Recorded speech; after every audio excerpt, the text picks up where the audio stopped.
নমস্কার বন্ধুরা, আমি আরতি চলে এলাম আর একটা ভিডিও নিয়ে। দেখো, সকালবেলা কিন্তু ঝুড়ি করে গাছের খাবার আর পাখির খাবার একসঙ্গে নিয়ে আমি ছাদে যাই। এটা নিত্যদিনই করি। যাই হোক, গাছে দিয়ে নিলাম। আর দেখো কি সুন্দর গাছে ফুলগুলো ফুটেছে, তোমাদের সঙ্গে তাই শেয়ার করলাম। এটা কিন্তু গত বছরের গাছ, জানো তো। জল দিয়ে দিয়ে রেখে এই এত সুন্দর ফুল হয়েছে এবারে। আর দেখো কেন রুটিগুলো নিয়ে যাই কিংবা অন্য খাবার নিয়ে যাই দেখেছো? এই পোষ্যগুলোর জন্য। দিলেই কিন্তু ওরা খেতে চলে আসে। আর ছাদে আমি যেমন ঝুড়ি ভর্তি নিয়ে যাই, খালি হাতে আসি না। এই দেখেছো, দুটো কুমড়ো ফুল হয়েছিল, সেটা কিন্তু আমি নিয়ে এলাম। আজকে মঙ্গলবার, যে কোনো কাজে লেগে যাবে। এসে সকালবেলাই সব আনাজপাতি কেটে একবারে রেডি করে ফেলেছি তাড়াতাড়ি করে। আর এই দেখো, জল ভরে নিচ্ছি যাতে সব কিছু আমি ধুয়ে পরিষ্কার করে নিতে পারি। যা বাড়ি চলে যাবে, তাই জন্য কিন্তু যা রেডি হয়ে গিয়ে ছেলেকে ফোন করছে। আর গামলার মধ্যে দেখতে পাচ্ছ, যা কিন্তু বাচ্চার সব কেচে কুচে দিয়েই যাচ্ছে।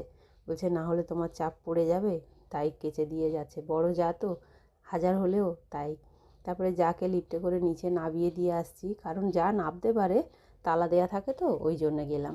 তারপরে দেখো দুপুরের রান্না, বড়ি আলু বেগুন দিয়ে আর কাঁচকলা দিয়ে তরকারি, ভেজ ডাল, বেগুন ভাজা আর আলু ভাজা, এই করেছি।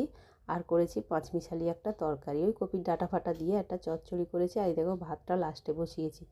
তারপরেই দেখলাম বাজার এসে গেছে, ভাবলাম বাজারগুলোও তোমাদের সঙ্গে শেয়ার করে ফেলি। এনেছে দুখানা বেগুন। শীতকালে তো বেগুন ফুলকপি ছাড়া কোনো কথা নেই। আর সঙ্গে আদা আর এই যে কড়াইশুঁটি। কড়াইশুঁটিটা অনেকটাই এনেছে, কিন্তু আজকে আর কোনো কাজে লাগবে না, কারণ আমার রান্না মোটামুটি শেষ।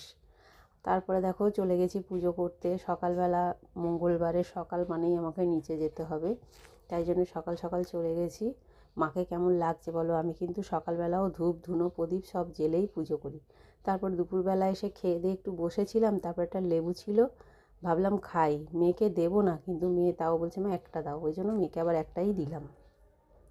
আজকে দেখো আমার গপু সোনারা কিন্তু সোয়েটার পরেছে। অন্যদিন এতদিন পঞ্চু পরেছে, কিন্তু আজকে সোয়েটার পরেছে, কারণ আস্তে আস্তে ঠান্ডাটা বেশি বাড়ছে, তো ওই জন্য ওদেরকেও সোয়েটার পরেছি। কেমন লাগছে আমার গপু সোনাকে কিন্তু বলো।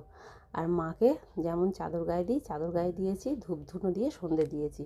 তারপরে দেখো রাতের রান্নাটাও সেরে নিয়েছি। রাতে করেছি এই যে রুটি, সাদা আলুর তরকারি, আর দুপুরের একটু এই যে নাটা মানে পাঁচমিশালি যে চচ্চড়িটা, ওটা কিন্তু রয়েছে। মঙ্গলবার তো, আর তো কিছু মানে সেরকম করিনি। তার কারণ হচ্ছে লুচি পরোটাও করিনি, আর ইচ্ছা করলো না। এই যে আমাদের রুটি, এটা কিন্তু কর্তামশাইয়ের থালাটা আমি গুছিয়ে নিয়েছি।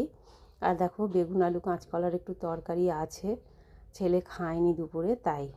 আমাদের সাদা আলুর তরকারিও রয়েছে এই যে আমাদের জন্য। যাই হোক, আজকে আমার সারাদিন এইটা। তোমাদের কার কেমন কাটলো জানিও। শুভরাত্রি।